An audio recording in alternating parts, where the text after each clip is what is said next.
Hi, folks. Unfortunately, I'm going to have to put the podcast on hold for a while. Hopefully, I'll be able to get back to it in October. Had some minor personal things come up, nothing serious, but it's time sensitive, so I just unfortunately don't have the time to put together episodes and put them out. Um, everything goes, if everything works out, you'll get an explanation when I come back. But I just, like I said, minor personal stuff, but there's a hard deadline to it. So I got to deal with it. So I can't even think about doing the podcast right now. My apologies. Patreon supporters, you will get something dropped into the channel. It's not exactly what I wanted to do, but you'll get it. Something that I want to address to all of you before I get out of here. If you have not heard, and, well, I would hope you've heard this, but in case you haven't, Donald Trump said today that if he loses, it will be the fault of the Jews. Okay, that is straight up Nazi shit. All right? Absolute straight up Nazi fucking shit. You couple that with the bullshit they've been spreading about the Haitian immigrants in Springfield, Ohio, eating pets, and we are looking at the same kind of shit that happened in places like the Balkans, the Sudan, and Rwanda. If you don't subscribe to the podcast Lions Led by Donkeys, they're in I don't know exactly how far along they are, but they're doing a multi-part series on the genocide in Rwanda. I will have links to the episodes they've posted in the ID tags for this episode. They should show up on your podcast player.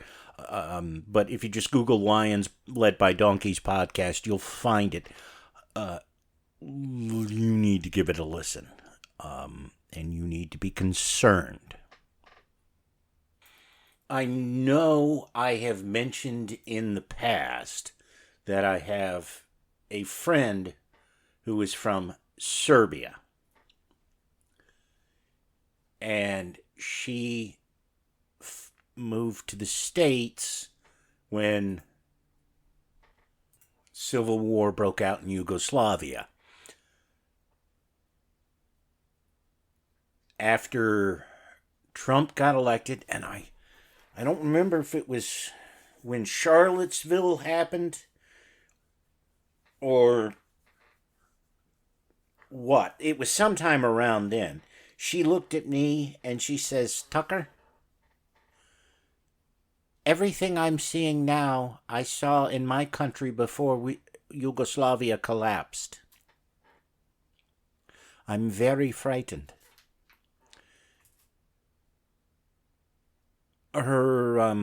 She had a relative shortly after that who was diagnosed with terminal cancer. She moved back to Serbia.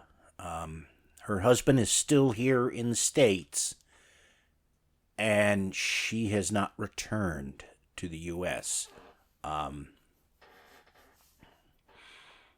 Permanently. She's come here to visit him a time or two. From what I understand, they work out their long distance relationship however they work it out. I don't know the details. It's not really important. But my point is, I know a lot about what happened in Yugoslavia in that period of time. Not simply because I'm friends with her and friends with people from Kosovo and other parts in the Balkans. I did a lot of following the events in that region as Yugoslavia and the various other Balkan states imploded. So I can very well understand where she's coming from, and I am not about to say that she's wrong. And even if Kamala wins the election this November, that doesn't mean we're out of the woods. There possibility we could be okay, because if we're lucky, the Republican candidate for North Carolina has not only imploded himself, he's imploded the entire Republican Party, because there's all kinds of posts they found of him on message boards where he has said, quote, "I'm a black Nazi," unquote. I'm not making that shit up. And even CNN is covering it. So if a website or news source that is just slightly left of Fox News is putting this out, yeah, it's a pretty good sign that it's true. Whether or not this will break the Republican Party, I don't know. I hope it does. But be prepared. Go back and listen to episode 436 if you've got concerns and don't know what to do. I will say this. If I gotta bail because we're in the middle of a civil war, the podcast will go dark via this distribution method. I will see about other distribution methods and announce them as need be, in such a way that I'm not revealing my location for reasons that should be obvious to people. But yeah, I'm not feeling real good about all this shit. So let's hope I'm overreacting. I will talk to you soon.